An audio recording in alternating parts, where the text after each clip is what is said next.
mau bagus ya lingkungan kita juga harus bagus dan bertemannya sama orang yang bagus, karena dia bertemannya sama orang yang sengklek otaknya.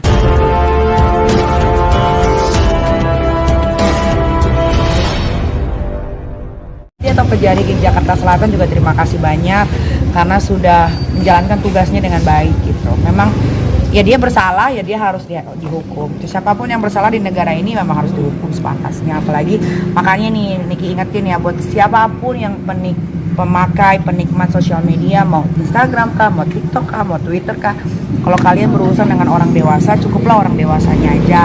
Kalau misalkan kalian mau berantem sama saya, kalian mau huru-hara sama saya, ya sama sayanya aja, jangan bawa anak saya gitu. Karena kalau udah kerana privacy, private, bawa keluarga, bawa anak, biasanya kalau lagi pikiran lagi tenang, gue nggak bakal ngelaporin. Tapi kalau pikiran gue lagi nggak tenang, itu pasti gue akan cari-cari gitu, mau di akun gosip kek, mau di akun siapa kek, pasti gue cari cap-cip-cup aja gitu kalau gue orangnya.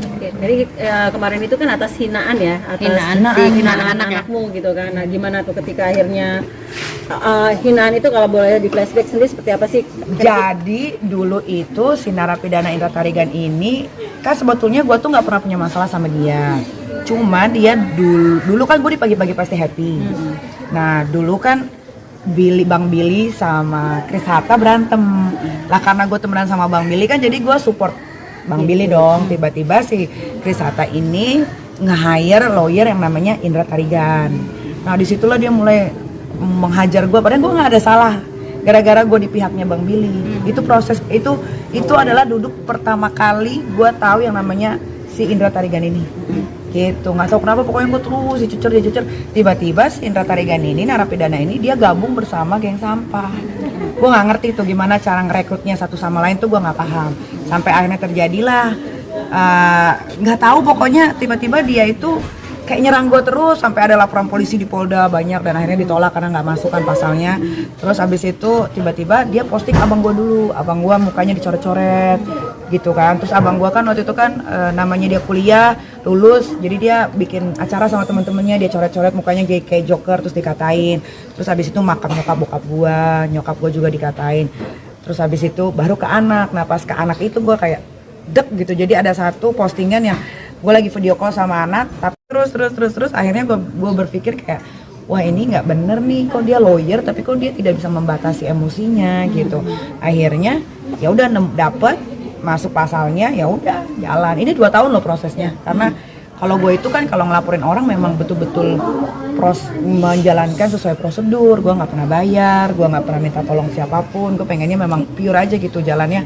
Memang kalau masuk pasalnya ya sudah masuk, walaupun terasa lama 2 tahun, tapi alhamdulillah sekarang mendapatkan hal yang gue ya memang sepatutnya harusnya memang dihukum bersalah. Dapat keadilan gitu. lah ya. Keadilan. Akhirnya gue mendapatkan keadilan di Republik Indonesia gitu. Dan sempat akhirnya dapat berita dia di penjara sendiri. Lo seperti apa dalam arti? Lo lagi di sono di Korea ya, iya gue lagi liburan sama anak-anak. Iya happy-nya tuh bukan happy kayak mereka waktu gue di penjara di sel Serang kota itu kan sampai tumpengan, nyanyi-nyanyi kan. Gue nggak kampungan ya, bukan gerombolan mereka lah kalau gue gitu kan. Ya kalau gue ya senangnya karena akhirnya perjuangan gue untuk mendapatkan keadilan di negara ini tuh tidak sia-sia walaupun menunggunya lama gitu. Inilah proses yang benar sebetulnya kalau untuk masalah hukum.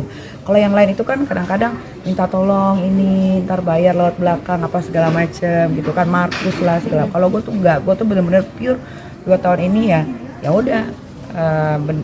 Memang sesuai SOP-nya aja. Dan itu menyakitkan pada saat 2 tahun penantian. Iya, karena kan mereka kan kalau dari geng mereka kan nggak mungkin jalan kasusnya, nggak mungkin ya. Kalau gue ya kita lihat aja nanti endingnya. Kalau mereka itu kan nggak pernah mau sabar sampai ke endingnya, selalunya selalunya mendahului terus kan. Kalau gue kan nggak mau kayak gitu, gue liat endingnya, dapet ya udah ini prosesnya.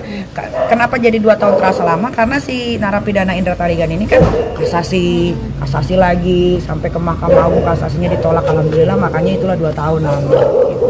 Tapi kan nggak sih Kak, ketika kemarin dia seperti itu dan akhirnya waktu dia ditangkap juga kan sempat ngancem wartawan juga kan, harus nyebarin gue laporin loh ini.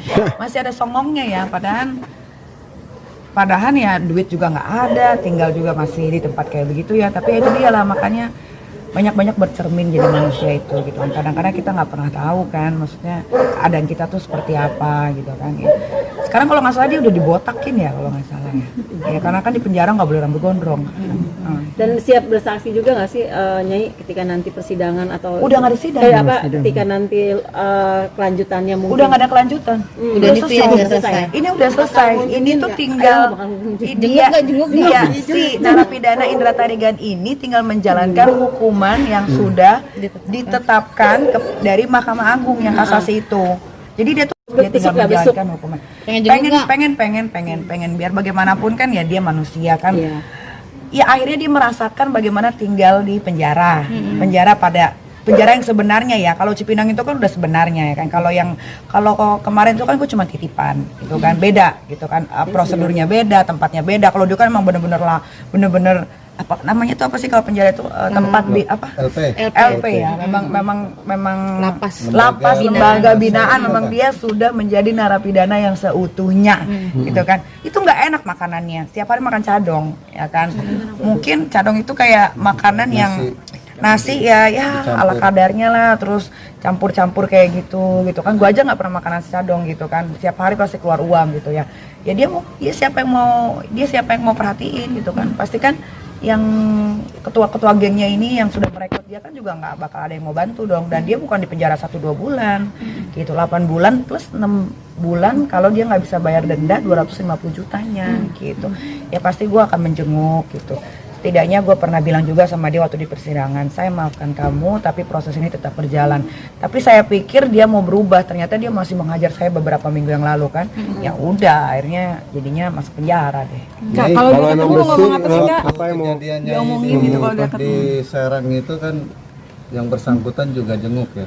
Nggak jenguk, dia mau bikin gara-gara aja. Nggak ada jenguk sama sekali dia itu ceritanya mau jadi detektif gitu kan. Terus dia tuh katanya kan waktu ke Serang juga mau nginjek lehernya Bang Haji. Ya itu aja yang dia lakuin gitu. Enggak dia nggak akan pernah bisa masuk untuk ngejenguk gue karena gue berhak untuk menerima siapapun tamu yang mau gue terima dan tidak. Gitu. Jadi dia masuk, mungkin dia masuk aja tapi nggak sampai ke dalam. Gitu memang lagian si Indra Tarigan itu siapa bisa main celonong masuk begitu aja, dia kan bukan siapa-siapa. Tapi berawat juga nggak sih gerombolan mereka tuh kan sempat udah ada laporannya juga ya di Polda Banten, Polda Serang sama Polda Indra Tarigan kan memang dilaporin sama Bang Haji. Itu kan prosesnya masih berjalan gitu. Enggak gerombolannya kan kalau Medina Musa kan di Tangerang Selatan ya. Itu juga prosesnya masih berjalan. Ya gitulah kalau proses sesuai SOP. Nggak ada minta tolong atasan ini itu. Tapi waktu saat ketemu Indra Tarigan dia sempat nggak sih mohon minta maaf gitu untuk dicabut? Dia pernah memposting beberapa bulan yang lalu yang dia lagi di salon sama Kak Fitri. Ya itu dia proses meminta maaf. Tapi kan saya nggak bisa maafin begitu aja dengan perlakuan dia selama ini. Pas saya nggak maafin, katanya dia posting dengan caption yang menggiring opini lah. Bener juga kata orang dulu, kalau kita mau bagus ya lingkungan kita juga harus bagus dan bertemannya sama orang yang bagus. Karena dia bertemannya sama orang yang sengklek otaknya, makanya dia nggak pernah bener otaknya gitu. Selalunya tadinya udah mau bener, tiba-tiba belok lagi gitu. Sayang juga, kasihan juga sih sama Tarigan ini.